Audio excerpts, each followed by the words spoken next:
Gedimino pilies kalne Vilniuje jau daug šimtmečių miega kariai. Tai nenugalima Lietuvos globėjo Švento Kazimiero kariuomenė. Pasak legendos, ją pažadinti bus galima tik tada, kai Lietuvai iškils mirtinas pavojus. Panašiai kaip mūšyje dėl Hogvartso profesorė McGonagall prikėlė akmeninius riterius. Kaip tarpukariu pasakojo vienas žmogus, jis keliavo iš turgaus ir turėjo pilną vežimą avižų, kurių nepavyko parduoti. Važiuojant pro Gedimino pilies kalną, jį sustabdė senolis ir pasiūlė tas avižas nupirkti. Žmogus sutiko. Tada kalne prasivėrė durys, kurių prieš tai nesimatė. Viduje žmogus išvydo daugybę išrikiuotų žirgų, o ant jų sėdi kariai ir miega. Žmogus ėmė vežti avižas vidun, žirgams, bet netyčia užkliudė vieną raitelį. Raitelis sušuko: Ar jau Švento Kazimiero diena?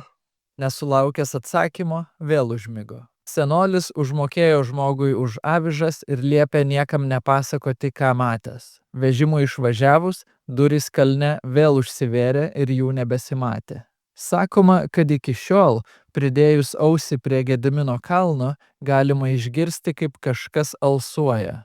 Tai Švento Kazimiero kariuomenė miega ir laukia, kada ateis laikas jai kariauti už Lietuvą.